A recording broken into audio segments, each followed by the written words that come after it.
Good afternoon and welcome to Open Classroom. I'm Janet Gillow, the Director of Professional Development for the Brown School, Washington University in St. Louis.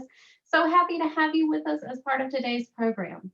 For participants joining us on Zoom, you are muted and we can't see or hear you throughout this presentation. We also can't call on raised hands, but for participants on Zoom, the chat feature is enabled so you can type in your questions, your comments as we go. And my friend and colleague, Cynthia Williams, and I will bring you into the conversation virtually anyway, as this goes. Cynthia is our Assistant Dean for Community Partnerships and my regular co-host for this program. So just to let you know what's going on in Open Classroom coming up, it's a busy week as we're rounding out February. This is the first of 3 programs we have this week. We're back on same time tomorrow with a panel of folks from Better Family Life, a wonderful organization here in St. Louis. They're going to be talking to us about COVID response in an urban neighborhood. You'll definitely want to check that out. And on Thursday, we're capping off our Black History Month programming with a panel discussing misogynoir. We have amazingly accomplished African-American scholars and clinicians talking about their experiences and helping us to imagine a more equitable landscape.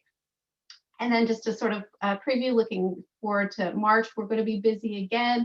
We've got programs related to the COVID vaccine and also some policy themed programming. So whatever your interests are, I hope we have something for you. I'm going to throw the link into the chat in just a bit, and please do visit our website and sign up for anything that's of interest. But today, it's my great pleasure to introduce our speaker. I had the pleasure of getting to know Lee Koelliker during his years as the Director of Career Services at the Brown School. We worked constantly on projects together. Lee is currently assigned to a major project within our Provost's office at the university regarding student experience and our computer infrastructure. But in addition to his day job, Lee is a member of the adjunct faculty for the Brown School, also for Brigham Young University. He consults through Aaliyah Labs on operational plans, strategy development, and communication. And he's here today to talk to us about making career moves in the virtual space. Please welcome my friend Lee Koelliker. Thanks so much. I appreciate having the opportunity to be here and to discuss a topic that I'm really passionate about. And so we're going to be talking today a little bit about how to make effective transitions into virtual landscapes.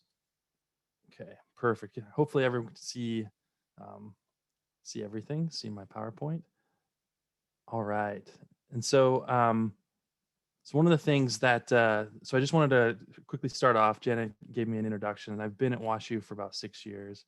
I really love working with various organizations, and that was kind of the reason why I decided that I want to do some consulting work as well too. And we really focus on working with nonprofits, foundations, NGOs, different funding stream funders, think tanks, research centers, libraries, and in higher ed as well too. And I really enjoy the opportunity of working with a variety of different stakeholders and with a variety of different organizations. A few years ago, I gave a presentation with Janet for professional development discussing effective transitions just for new employees and new leaders in a traditional environment. And really the goal of that presentation was to give these 3 basic principles that effective transitions revolves around your ability to understand. So understanding the organization that you're going into, the cultural preferences, the values, and the alignment and what it takes to align with that organization and those people. In addition, the plan, the aspect of what plan are you going to implement to make those transitions and evaluate your transition in that organization, the goals and objectives that you maintain, and the goals that you're looking for within this organization, and then the tactics. So the strategies that you're going to be implementing, the relationship building, the ability to create your network, and to understand how you create influence. So a lot of these strategies will be very consistent when you're thinking about a traditional environment and when you're thinking about a virtual environment. And so we'll rehash some of these tactics and some of these strategies as we go. But there's also some great nuances when it comes to working in a virtual space and transitioning as a new employee into a virtual space, or being a leader when you're bringing on new employees into a virtual space. And so we'll be spending some time, and I've prepared this presentation in those 2 perspectives. So from leaders that are bringing on new employees that are making that transition into a virtual environment, And then also from the perspective of employees that are actually making that transition and coming into a new organization on a new team or in a new position with the same organization within a virtual environment. And so I wanted to start off and let's see if this works out.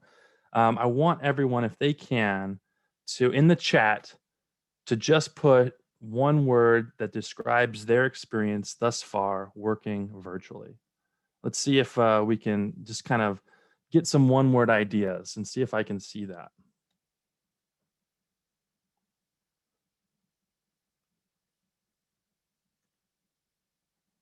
Awesome, different, creative, simple, cozy, productive, intense, connecting, complex, fragmented, very satisfied, comfortable, interactive, challenging. So there's difficult, right? Progressing. So there's these varying opinions about this virtual space. There's a lot of benefits, there's a lot of challenges. So I kind of created these four basic assumptions, right? There's a lot of positive and negative aspects of working in a virtual space, right? There's a lot of flexibility. You have more control over your work-life balance. You have a level of comfort. You know, most of us are wearing pajama bottoms. Let's be honest. You know, socks, no shoes. You know, 9 to 5 is a kind of a thing of the past in a virtual environment, right? Some people are more productive at certain times of day and so they're utilizing that strategy when they're working. And then also working virtually often, you know, removes distractions, but there's also some negative aspects, right? People feel isolated, people feel lonely, communication is really difficult, there are technical difficulties, there's no more 9 to 5, so some people work more than an 8-hour day, right? And even though it removes disruptions, it also adds disruptions, right? We have a whole new set of disruptions that comes in a virtual environment. And some of the other assumptions that we can say are people are different, we're all different, right? Organizations are different, the cultures are different, and communication in a virtual space is different. And so we have to kind of recognize these assumptions as we move forward. And so I went in and I started to do some research. I looked at Buffer. Buffer is a social media marketing company. They do a lot of market research when it comes to the digital space, right? And they recently published in February of 2020 a state of remote work. And the funny thing was is that they published it the month before COVID really hit the United States, right? And so all the data that he collected for this assessment came in 2019, in particular in November of 2019. And there's a response rate about 3,500. And so we know that it's pretty statistically significant. But as you can see, people like working remote. They like that flexibility. They liked having that option, not have to go in every single day, right? And so there's a lot of advantages to that. Now, the biggest benefits that people recognize is the flexibility, right? You can work anytime during the day. You can also work from anywhere. This summer, I actually traveled all the way to the West Coast with my family, and I worked while I did it. You know, during the hotels, I did all my working, and so the flexibility is really keen to be able to work when and where you want to. Not having to commute. I don't know about everyone else, but my commute was about 45 minutes, and so that's can be a challenge. And getting that 45 minutes each way back is a lot of time that I can spend with my family or doing other things, right? And so there's a lot of benefits. Now, like I said, there's also a lot of challenges. It's difficult. People struggle working virtually when it comes to collaboration and communication. There's this feeling of isolation and loneliness, right? Sometimes you can't unplug. Sometimes there are myriad distractions at home, whether it's, you know, your partner or other people, children, you know, maybe you want to watch TV while you're working. I mean, there's just so many different distractions that can happen when you're at home. Sometimes your teams are in different time zones. I don't know about you, but having to work almost a year at home, there's days where it's really hard to be motivated and stay motivated, right? And so there's also a lot of challenges, and the data backs that up as well too. And so what I wanted to focus on really were some of the gaps that we see, some of the gaps that we see when we're working virtually, and really focus in on some tools that we can utilize and some strategies that we can create to help overcome those gaps. And so what I did is I actually went out and I surveyed a lot of contacts that I have in various positions and in various organizations that were actually making a transition or that had made a transition. In addition, I also spoke with some leaders that were actually onboarding new employees in a virtual environment. And I aggregated that information and kind of created some of this feedback, right? And so some of the elements for leaders, I'm just moving your faces over so I can see what I'm reading. Some of the gaps for when it comes to a leader and bringing on new employees, and these are perspectives of these employees. There's a ton of ambiguity when working from home. I'm not always sure what I should be doing, right? I feel like my role is continuously evolving and changing. I'm not always sure what my managers expect from me. The most challenging thing about coming into new organizations was I had to forge relationships on my own, since there was a need for those relationships. Sometimes expectations are not always clear when we discuss work in virtual meetings. I never know what people are doing. Most of the time I wait until our big meetings just to see what other people are doing and just hear what they're working on. Not sure where I fit. I'm not sure if my teammates know what I'm capable of. I never know what people know or need. I also feel isolated, and the jargon is so foreign. I never know what the acronyms mean. And so understanding that a new person aren't going to have a lot of those standardized interactions that we have within a traditional working space. There's a lot of ambiguity, right? There's a lot of uncertainty and direction. There is a lack of transparency. And sometimes it's really difficult to interact and create that social connection. And so these are some of the four core elements as leaders, bringing on new employees into a virtual environment that we have to understand and that we have to plan around. And so another thing that we have to think about is logistics. So I didn't realize that WashU has its own building for distributing computers, right? I had no idea that I even had that. I thought we just went to North Campus, picked up our computer, but they actually have a whole separate building. And so logistics, getting people their equipment, getting people screens, computers, chairs, supplies, it can be really difficult. And so how do we navigate that and how do we create strategies around that, right? And so let's go back to the chat. What I want to do is, in one word, I want you to describe some of the advantages of water cooler chat. Go ahead and just kind of fill. So rapport, we got one. And I agree, Rachel, with there's a lot of dependency on leadership culture. You're right. Sometimes too much. Knowledge, familiarity, networking, visual, engagement, informal, connection, information. Yeah, there's a lot of comfort. There's a lot of really important elements when it comes to water cooler chat that we're really missing out on. And so I highlighted some of this feedback that I got from my interviews. I don't have anyone that I can just go to for a simple question. You know, in a virtual space, when you're a new employee, it takes time for you to develop that trust and confidence. It takes time to develop that courage to be able to know when you go and ask someone, when you pop into their office, you're not bothering them, right? And so some people feel uncomfortable reaching out to people in a virtual space to create an ad hoc meeting, to ask a question. They don't want to bother them. They don't know what they're doing. They can't see what they're working on. So they don't know when it's an appropriate time to work with them. And so that's one of the greatest challenge that we face in an environment that is virtual is that ability to connect socially. So what I have is I created this matrix, right? And so this matrix, let me just go through kind of what the measurements are. So on the x-axis, it is business process. So these are the policies and procedures that you create typically in an environment, an organizational environment. And on the left, you have informal. There's a lot of business processes that are just informal, that just happen. We don't need to necessarily create a formalized process for.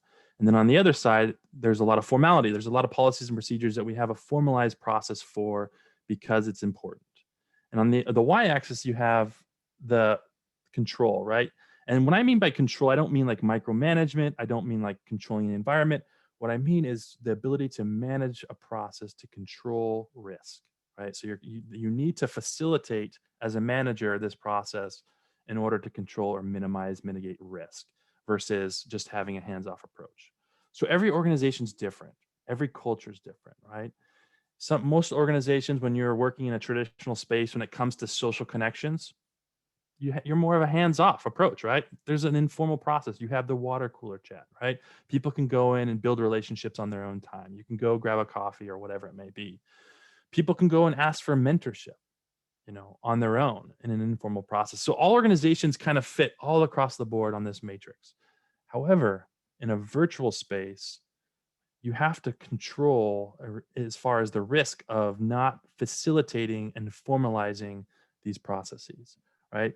By not taking an opportunity to facilitate a new employee's ability to connect socially is going to be a huge risk. They're not going to know who to go to. They're not going to have that confidence or trust to ask questions. And so they're not going to be able to work efficiently. They're not going to be able to accomplish the goals that you have for them. They're not going to be able to create impact in their role. And overall, they're going to feel unmotivated. They're going to feel bad that they're not contributing. And so understanding that dynamic as a leader is really super important. And so remember, controlling is not necessarily micromanaging the process, but it's mitigating the risk. And so you want to think about ideas when it comes to logistics, when it comes to training and onboarding, when it comes to various communication challenges, how to mitigate that risk, how to facilitate those processes and formalize them. So I really like Dave Crenshaw. He's a great consultant that focuses on organizational development and relationship building. And he has these 6 important points on how to build relationships while working at home. And this is advantageous for both leaders and for employees. So the first point is to serve others. Be yourself, be friendly, be reliable, communicate, and have fun. And so when serving others, as a leader, you want to utilize a servant-based leadership model, which is essentially saying, what do I need to do to help you be successful, right? What do you need? What resources can I provide you? What support can I give you? You seriously want to know how you can help your coworkers and how you can help them be successful. You want to be yourself. We were just having a conversation of one of the advantages of having Dean McKay as my formal boss, but as Janet and Cynthia, that we all work together, used to work together because of her authenticity, because of her honesty, because of her transparency, right? She's she's able to show her passions, she's able to convey her experience, and that's really important to be yourself in a virtual environment so you can facilitate and create that social connection. You want to be friendly. You want to smile. We also were talking about this before. You may have been able to catch this. What does your resting face look like, right? Do you look mad? Do you look like you're contemplating something? Do you look bored? You want to know that because people will read into that. We don't have any nonverbal cues when you work verbally, or excuse me, when you work virtually, at least very limited nonverbal cues. And so people will be focusing on your face. They'll be focusing on those elements. So you want to make sure that you're conveying a friendly tone, that you're using reaffirming words, that you're giving people opportunities to share their passions and their goals. So take opportunities to share personal experiences and pictures, and you want it to be appropriate. You don't want to share things that are not appropriate for work, but you also want new employees and your current employees to get to know each other and strengthen those relationships. You want to be reliable. You want to ask for or give specific deadlines. You want to ask for or give details of ideal results, what your expectations are. You want to make sure your schedule is up to date, and you want to be meticulous about your schedule, the hours that you need to set apart for working on particular projects, the hours that you need to set apart for follow-up or for meetings. Your schedule should be even more meticulous in a virtual environment because people are going to be wanting to connect with you as a leader, and they're going to be looking at your calendar, especially if you have a shared calendar, and trying to help manage potential connections that you can create over your schedule. And so make sure it's up to date and make sure it's virtual or it's very meticulous. Then communication tools. Communication is going to be the most important element when you're working virtually. There's a variety of different appropriate means. As a leader, you want to create and facilitate your go-to communication tools, right? Because there's so many, you could be getting messages all over the place, right? Whether it's through email or um, instant messaging. You can go, a lot of people are using Teams, and you have the chat functionality in Teams, you have the video functionality in Teams, you can upload documents, there's various chat functions. So there's just so many different communication tools. You want to make sure you're able to refine and create a standard procedure when communication is occurring. And so everyone can be on the same page and understand how they can get in contact with you. And then you want to have fun. You want to create meaningful opportunities to connect, to create those social connections so people do not feel isolated.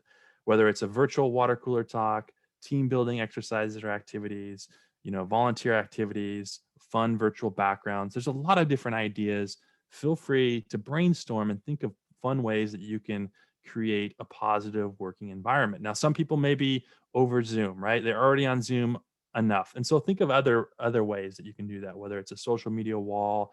We have on my new team, we have a non-work related discussion board where we can post funny gifs and just different quotes and fun things, talk about our weekend, things like that. It's been very helpful in building those relationships and creating those social connections. Now, I also wanted to focus a little bit on navigating ambiguity in the virtual environment, because as a leader, that's really important to think about when you're onboarding and bringing in new employees. So performance management, the inability to understand what expectations are, the inability to understand how someone can be successful and create impact is exacerbated in a virtual environment. So you want to first, as a leader, avoid those negative thoughts, right? Sometimes we see out of sight, out of mind, that whole concept, if I don't see them, I can't, they're probably not working. They're probably just doing whatever, right? Wasting time, whatever. Sometimes as a manager, you have those feelings. So you want to ignore those, right? If you've hired well, you've done your due diligence to get the right person for the right position and the right job, you have to have confidence they're going to be working hard, right?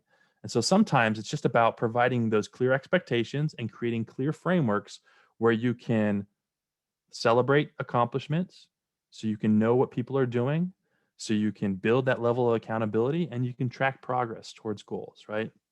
And so you want to provide that formal framework so you can engage with your employees so they know how to perform, to your expectations, so they have clear guidelines, clear goals, and a way to communicate that to you, right?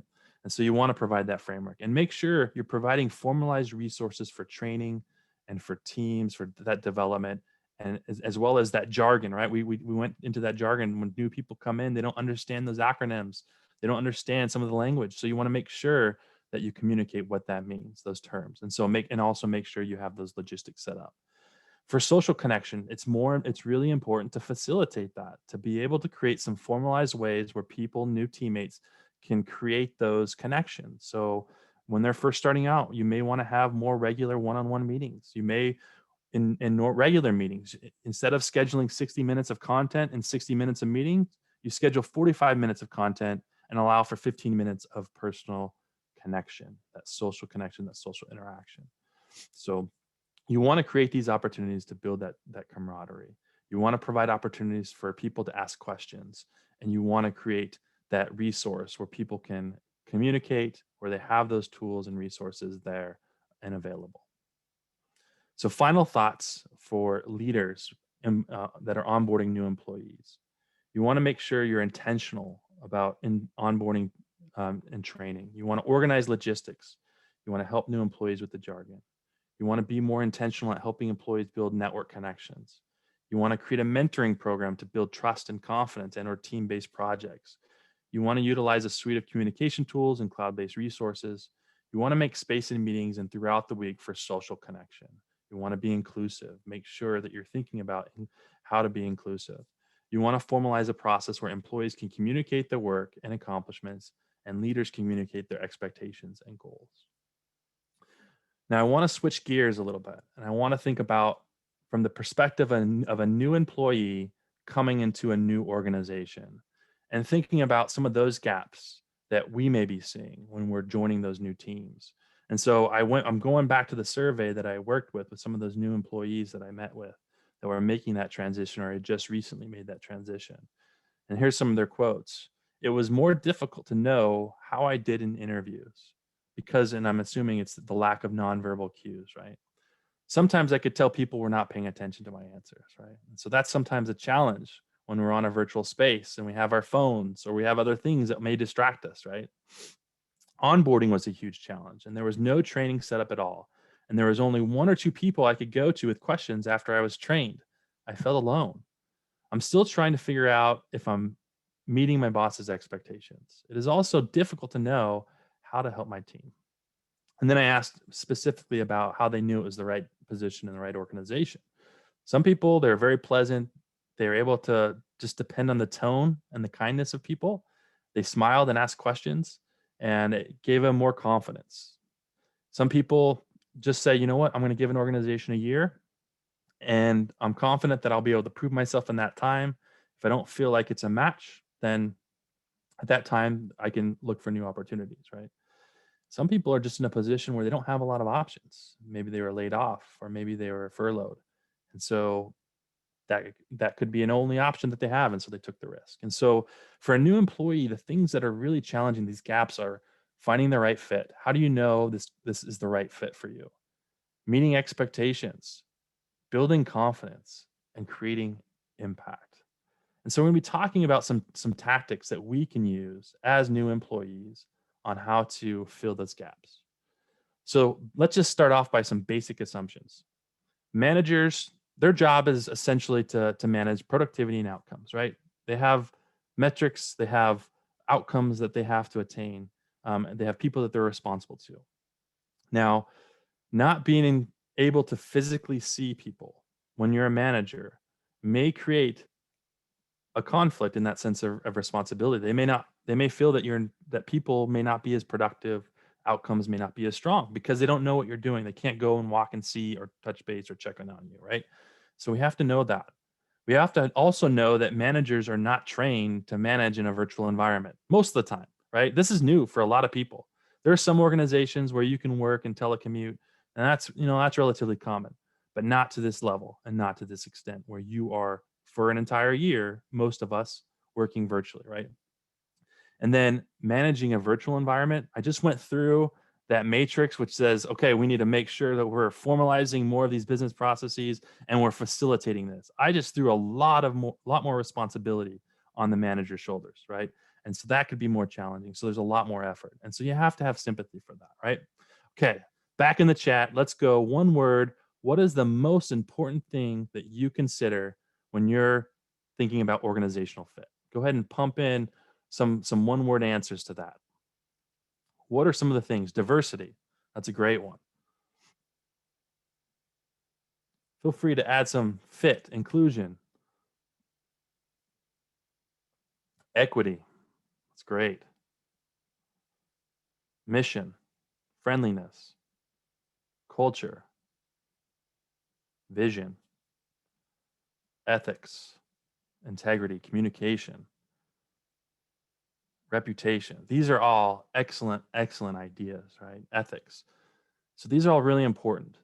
And sometimes it can be really difficult to understand organizational fit when it comes to evaluating that in a virtual environment. And I love this quote: organizational culture eats strategy and for breakfast, lunch, and dinner. Essentially, which means that culture is the more dominant variable when you're thinking about the right fit, right? Maybe you're a performer, maybe you're someone that's really innovative, maybe you're someone that's really good at helping change or manage change, maybe you're a hard worker. At the end of the day, culture overrides all of those things. And so I really like that quote by Peter Drucker. So let's just kind of take an ascent. We're gonna talk about how to find the right fit. And I want to use just a really brief case study to talk about, right? And so when I was growing up, my hero was Michael Jordan. I loved Michael Jordan. I loved everything about him as an individual, him as a hero, especially because I was really keen in basketball. I love to play basketball. And so I looked up Nike, right? I always wanted a pair of Air Jordans, those Nike shoes. That's still my goal. One day I want to get a pair of Air Jordans. I haven't been able to get there yet, but that's my goal, right? And so I looked up Nike's core values. They boast that they are a culture of invention. They believe in sustainable innovation. They believe in community impact. That's one of their core values. And their mission statement: we create products, services, and experiences while solving problems for the next generation. So as you can see, they're definitely listening to Simon Sinek and his discussion on the golden circle. The why is the most important. Why you do what you do, because it's not just what they do, it's not just how they do it, but it's why. They're focused on community impact. They're focused on sustainability when it comes to innovation and being creative. And they're also trying to solve problems. And so their purpose is more than just being good at selling shoes and sports apparel, right? Their purpose is to invest in the community. And so when we're if we're a new employee being onboarded by Nike, how do we know that those core values are legitimate, right? How do we know if what they say is true? Now, a few years ago, Nike created a campaign that supported Colin Kaepernick, right? Colin Kaepernick at the time was a very influential and very controversial figure in the NFL because of his stance. So essentially what he was doing was kneeling during the national anthem to show this support for social justice issues, in particular police brutality when it came to people of color and in particular Black men. And at the time, this was really controversial. He was a controversial figure, and a lot of people supported him, and a lot of people didn't support him in particular, and they kind of spearheaded him as this enemy, right, within our country. And Nike, they actually, instead of picking other popular figures, they invested in Colin Kaepernick as kind of their spokesperson for a year or two. And so you ask, why did Nike do that? What is the risk? And you may think, well, Nike, it kind of aligns with their values, right? It kind of aligns with their focus on community impact. And then you also can think about, well, what are some of the other reasons why Nike did this? And I ask this, and I use this example when I teach my classes in leadership and managing people at WashU, because students will have this varying opinion as well, right? And so Nike, in their first year after they sponsored Colin Kaepernick, saw a $6 billion increase in their market value and $26.2 billion increase the second year. And so they've increased people investing in Nike. Was it a tactic to engage with, their that market segment that they are looking to add momentum to increase their market value? Or was it because they actually cared about social justice issues and they felt like they could be a platform to create change? Right? And so that's difficult to know. It's difficult to really ascertain that. And I don't know if I can ever teach you how to understand the complexity of those issues, but I can give you some values and some alignment variables to help you measure your organizational fit. And so here's some variables that you want to think about and consider when you're a new employee transitioning to a new organization. So uncertainty avoidance is one variable. That is the levels of policies and procedures within an organization to monitor and control work productivity. Individualism.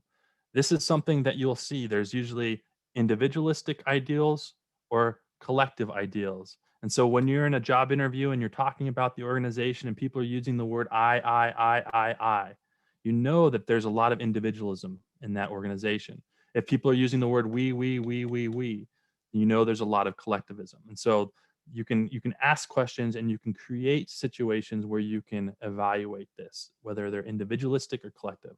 Performance orientation. How much incentive is based on performance? How much incentive is based on internal performance, external performance? These are all important. Value framework. What are their values? I thought it was really cool that Nike really focused not just on their product, right? Being innovative, creating innovative Nike products, but also focusing on community development, focusing on community impact, and solving those challenging problems. So now it's just about understanding and seeing if those values align with you and if they're actual legitimate. Assertiveness. How assertive do you have to be successful within an organization? Or how receptive can you be? Are people receptive to you? And power distance. What is the level of hierarchy between you and leaders? Are there, essentially ghost leaders? Are they just there and you don't really have a lot of connection? Or are they connected and helping and supporting you? And so if you think about kind of this heat map, you can create some questions and some ways to really facilitate this communication, this dialogue, to ascertain whether or not this this organizational culture is the right fit. And so, for example, if I'm coming from the perspective of being someone that likes to collaborate, likes to work with people, I like to have more flexibility, I like to engage, have a lot of informal communication, and I go and I see that there's extensive policies, there's a procedure for everything, and I get dinged every time I get something wrong, all of a sudden I'm getting red lights when it comes to uncertainty avoidance, right? That could not align with me very well, right? However, if the organization is really flexible, all of a sudden that's a green light. If we go down to individualism and we see, I'm hearing a lot of I's, not a lot of we's. I like to collaborate. I like to work as a team. I'm starting to get some red lights, right? If there are, significant closed office structures, you don't see this, right, in a virtual space, right? But, if there's not a lot of opportunities virtually to connect with people, there's a lot of structure and barriers put in between those social connections. And I'm the type of person that likes to collaborate. That could be a yellow light, right? There's a lot of team-based projects. That could be that could be a green. Slipping down to a value framework.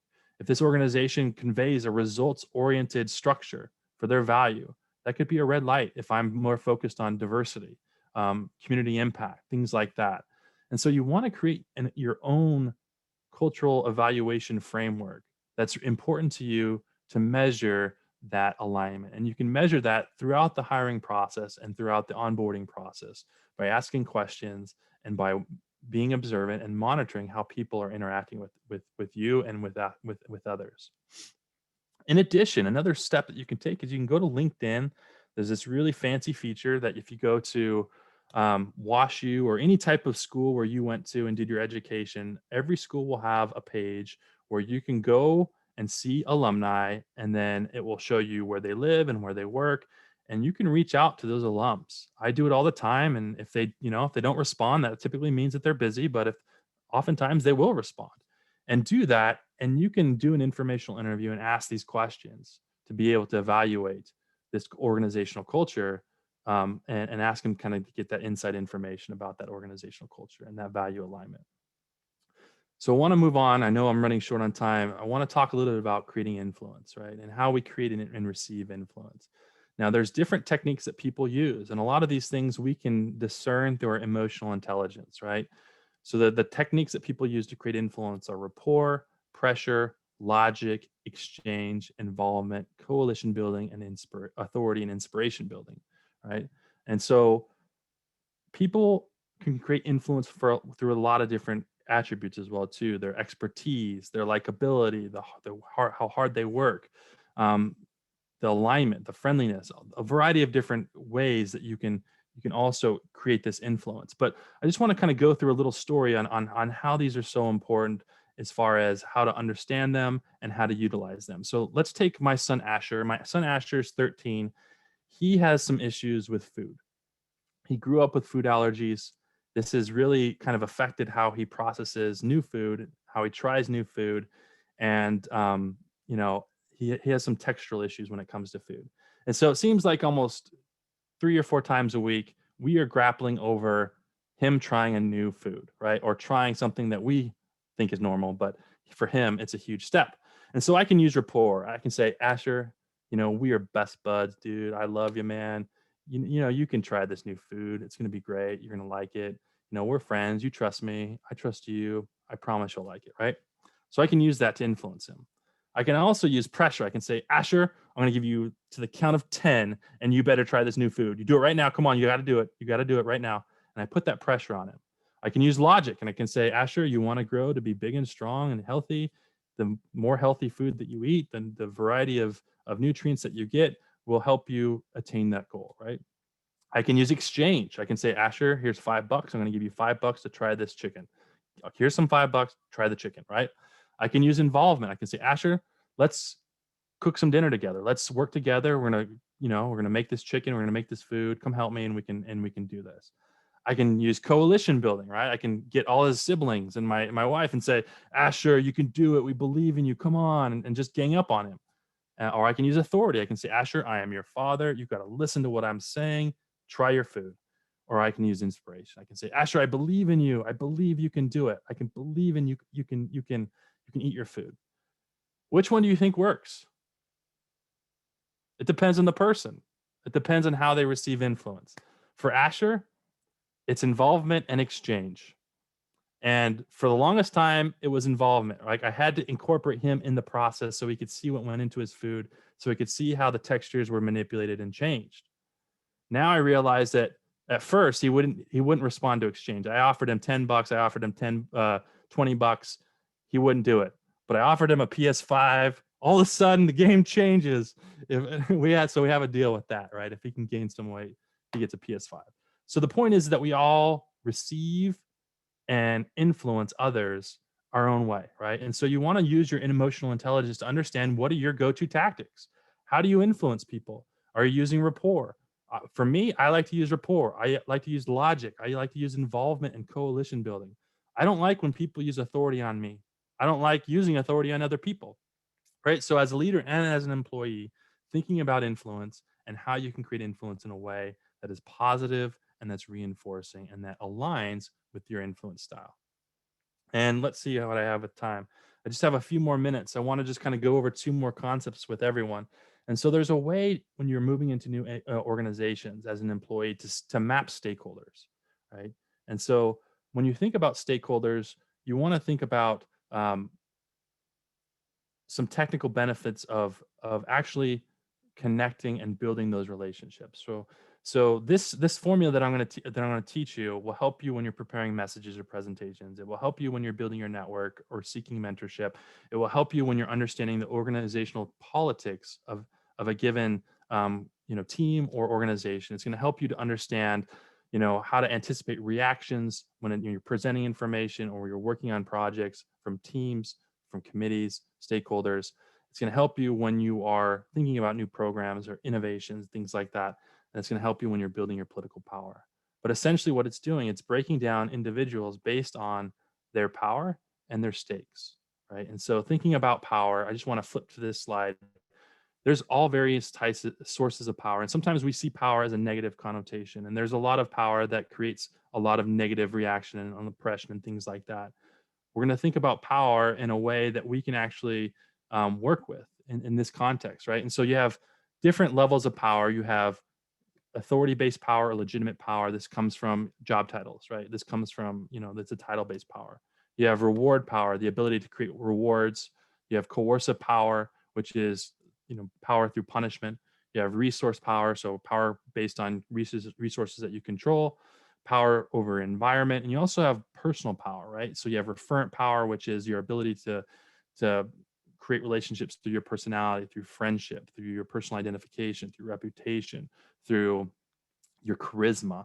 And then you have expert power, which is based on skill. It's based on knowledge, things like that. So there's a lot of different sources of power. And so what you want to do is use this framework to assess and evaluate stakeholders on your team or within your organization. And there's two variables that you need to think of. First one is power.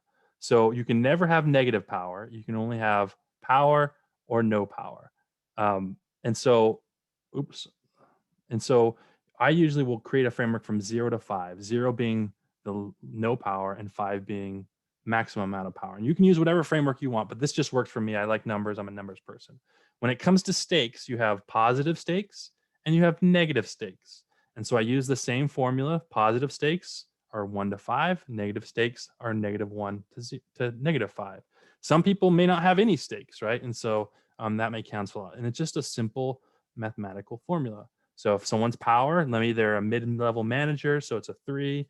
They have a lot invested in the work that you're doing, and maybe it's a 5. And so that person can have the potential political force 3 times 5 of 15, right? And so that will be a person that you want to connect with, or a person that you want to involve within that project if that's their power and that's their stakes. So if you go through your organizational hierarchy and you just kind of do a rough estimate of people, like let's just say hypothetically this is my organization. I've been asked to create a new program, and I've been working with my team creating this new program, and I'm going to evaluate my stakeholders. I see that there's some great people out there that have a lot of different powers and stakes. Maybe Miguel and Sean, maybe they work in IT and they have to do all the legwork in creating my power, or by aligning my program with technology. So maybe I need to think about them as a potential ally or a potential person that I can do a joint venture with. And so this will give you a basic assessment of people and their power, and it will help you create strategies around networking. When you're preparing a speech, maybe if Miguel and Sean, you have a present to them about this new program, maybe you go to them beforehand and use some influence tactics, use rapport, or use involvement. Maybe you go from the very beginning and say, hey, Serena asked me to create this new program, Miguel and Sean. I was wondering, it's going to involve IT, if you and I can work on this together. And maybe that will change that negative stakes to a positive stakes. Or maybe you see that Lynn has pretty significant power, pretty significant stakes within the organization. You realize Lynn might be a great mentor for me to have, because of that level of power and stakes. So this is a tool that you can use to evaluate different players within your organization and kind of get a sense of what is their potential political power, what's their potential their stakes in different types of projects or different types of elements and or variables, and then what their potential political force is.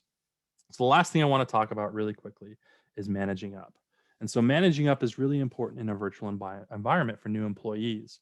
So sometimes it can be a real challenge to stay connected, especially if you're new. So you want to create a way that you can stay on the radar and check in. You want to be very transparent about your availability and your willingness to work.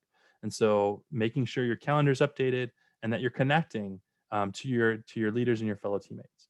You want to align your communication style. Sometimes managers communicate in different ways. And so you need to make sure you know how often is appropriate, what their style is, and make sure that you are reaching that style and aligning your communication styles. You want to ask for feedback on how you can get better and how you can improve. You want to learn how to operate in your sphere of control. We can't control everything, right? We only can worry about things that we can control. And so we want to make sure the things that we can control, we're doing to the best of our ability. And we're able to understand that we can't control everything. And some things are just out of our control. We want to learn how to adapt. How do we be receptive to other people? How do we be receptive to other ideas? It's even more important when it comes to a virtual environment. And then how do we align with others? Now, you also want to understand whether your manager is introverted or extroverted, because they communicate differently based on their personality type. And just to kind of familiarize you with introverted people, they create their energy internally, and right. And so when they're by themselves, they can recharge. They process things internally. Extroverted people, oftentimes, they are energized or create their energy by interacting with people externally, right? And so they like to. That's not to say that they don't like their time to be alone. That's not to say that, but that's typically they like to work in that type of in that type of way. And now an extrovert can convert to an introvert, an introvert can convert to an extrovert. There's sometimes I'm very introverted where I can flip my switch and be more extroverted, right? And so people can navigate those things.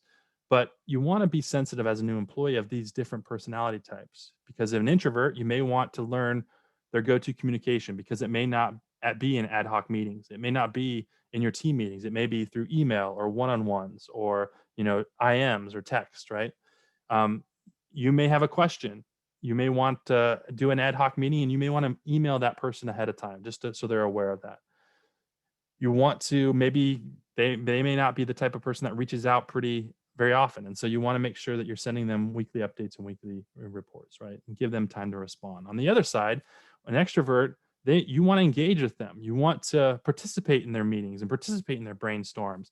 You want to help clarify those ideas. You may want to speak out, because sometimes extroverts may misunderstand silence. So if you're not interacting, you may miss out on that connection with that manager. And you want to make sure that you're on the same page. Sometimes with an extrovert, you do a lot of conversing and a lot of planning and a lot of brainstorming. And so sometimes it's always good to go back and summarize, okay, this is what we were talking about. This is what our expectations are. And this is how we reach our goals. And so understanding the personality and the communication style is going to help you as a new employee transition into those new roles. And the last thing is that, there's a type of boss that's a ghost boss. Those are the type of people, ghost managers are the type of people that don't necessarily interact all the time. In a virtual space, most managers are kind of a ghost manager, because they're not always there. They can't always see you. Some are more proactive than others. And so it's going to be really important as an employee to make sure you engage with and be proactive, right? So like we talked about, making sure your calendar's up to date, making sure you're reaching out, checking in periodically, making sure that you're prepared for every meeting that you have with your manager, and making sure that you have a succinct agenda. Make sure your expectations are clear, their expectations are clear. And if you have any questions, you need to clarify those questions, because those are really important. And then you can also look to your colleagues for mentorship too. And so you have to be proactive in that way as well too. Always keep your manager informed and always check in frequently. So the final thoughts for new employees: take the initiative.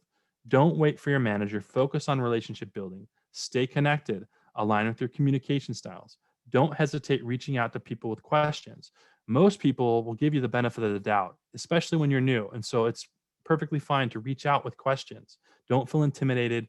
Don't feel like you're bothering them. It's perfectly fine. And if you're afraid that you're going to be, you know, infringing upon their space, infringing upon their space, send them an email, right? Put in the time. You need to learn the politics. You need to learn the organization. You need to learn the dynamics. You need to learn that terminology, that those acronyms, that jargon. So do your homework. Understand your team, the dynamics, the personalities. Understand your manager and how your manager communicates. Make sure you're reliable, you're available, and you're checking in frequently. When asked to do something, make sure you get it done before the deadline. Make sure that you in your calendar put in those that plan of how you're going to work on your projects. Make sure you're managing that time. Make sure you're ensuring clarity and you're asking your manager's ideal results, and make sure you are meeting your manager's expectations, right? And sometimes that's a little bit difficult to know, and so you'll have to dig, you'll have to ask for feedback, and then use managing up when you can to help make sure that you are meeting those expectations and making those connections with both your colleagues as well as your manager. So that's what I have prepared. I know that there's probably a lot of questions, and so I'm happy to answer some questions that you may have. I appreciate your time and attention as well. Lee, thank you so much for that. Lots of positive feedback in the chat of just what a beautiful job you did distilling things that people wish they had known before, or things that are true regardless, but maybe are more true in a virtual space. A question I want to lead off with is we've talked a lot about new employees and hiring managers. There are probably people that are aspirational to make a career change right now. The reason for being with us is that they are by choice or not by choice in transition. So I'm curious, just any off the cuff advice you have about networking or applying for jobs. It is a different landscape. Geography matters less, and that's good and bad. But just any thoughts that you would want to share with that group. Sure, absolutely. So every time that you're looking for a job, because we live in such a competitive job market, your greatest resource is your network connection, right? And the cool thing about network connections is, number one, is you always want to make sure that you bring networking to your comfort zone. I told you I'm an introvert. So when I go to networking events, I have, and granted, I had to, plan and host those for many years, right? But you always saw me next to the food because that's that's where I hung out. I didn't like to interact with people that way, but I did have a strategy, right? I would go and I would get a business card because I felt more comfortable meeting with people one on one afterwards, and so I'd reach out afterwards. In a virtual landscape, there is so many ways to connect with people virtually. I usually will go to a digital profile system. You can use social media, but I like LinkedIn because of that feature that I showed you. You can go when you have a common bond with someone, you'd be surprised with their willingness to connect with you, especially on LinkedIn. So, what I typically will do is I will look up an organization or a person from WashU or from where I went to school, and I will reach out with a simple note.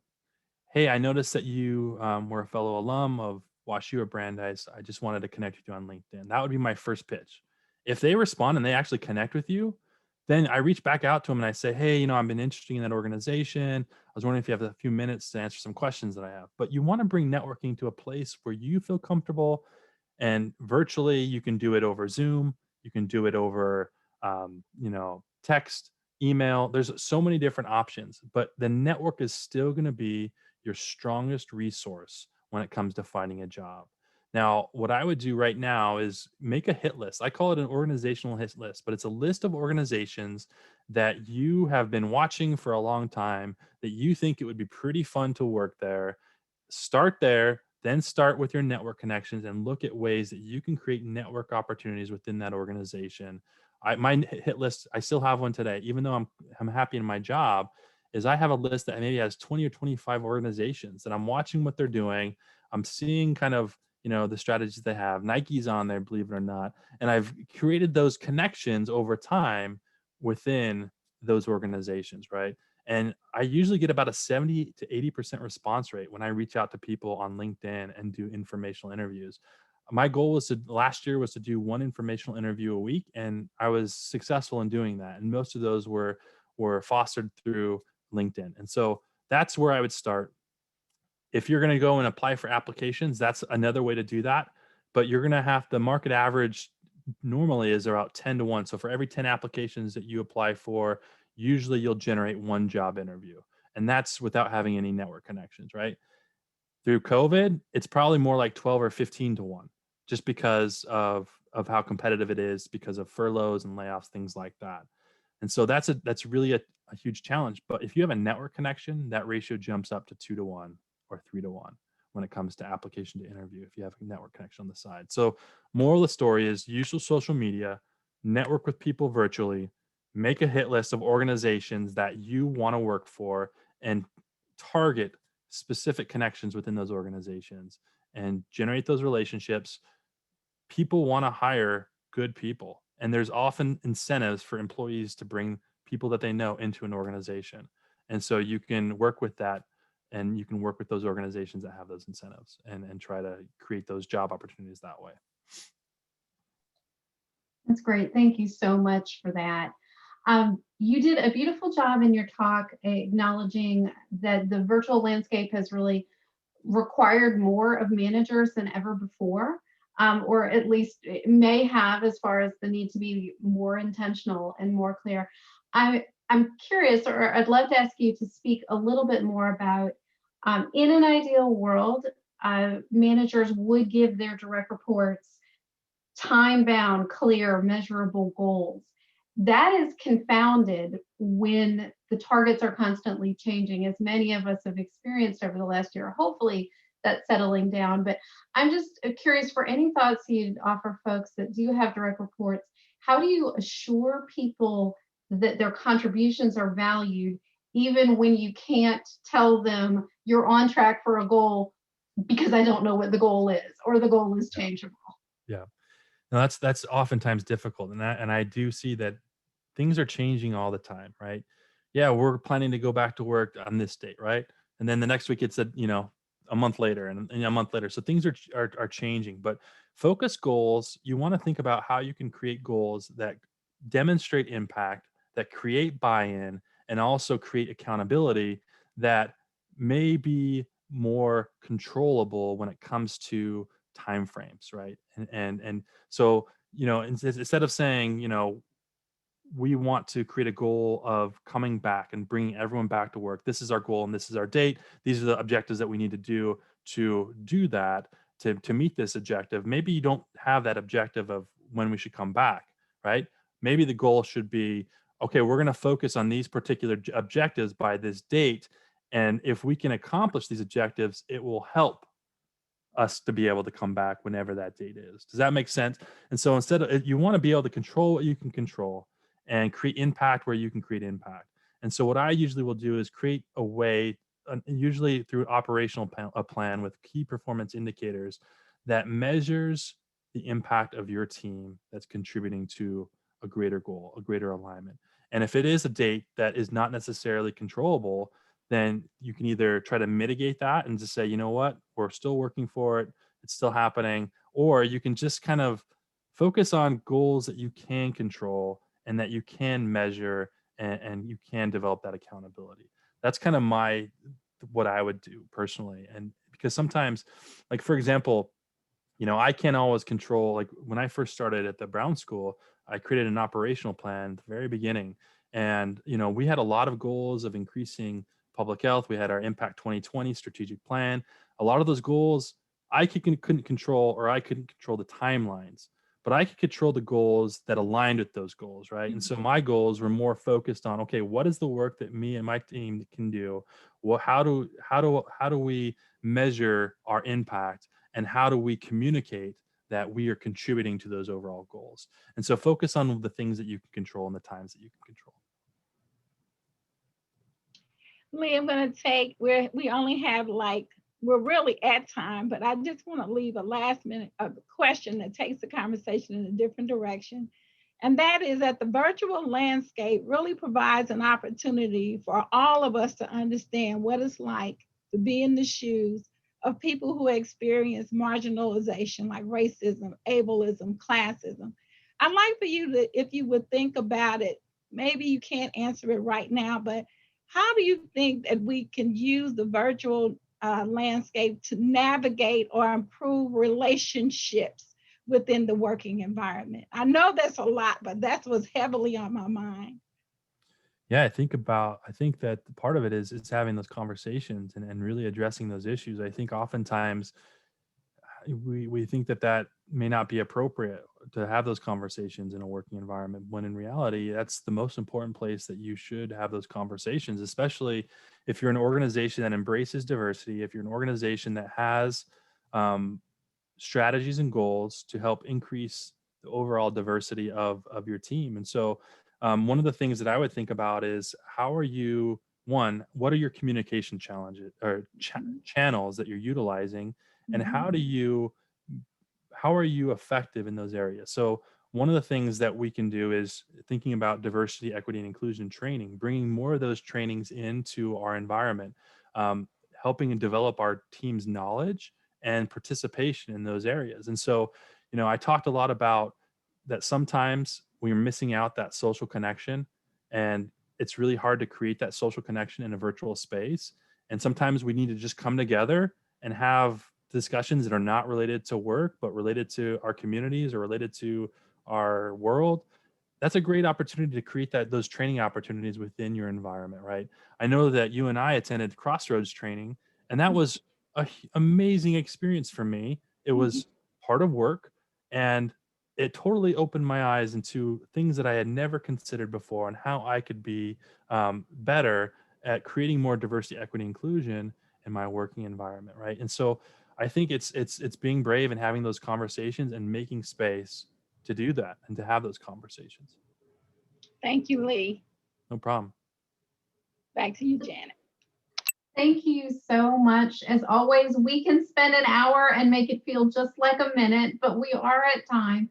So I ask the audience to please join me in thanking Lee for just these insightful words and a great presentation. So glad to have you with us, and looking forward to your workshop with us on July the 16th. Registration will be open sometime in April for that. But with this, I wish everybody a wonderful rest of your day. Please stay healthy and safe out there, and hope to see you again very soon on another Open Classroom. Take care, everybody. Goodbye. Bye. Thank Good to see you. you, Lee. Good to see you. Take care.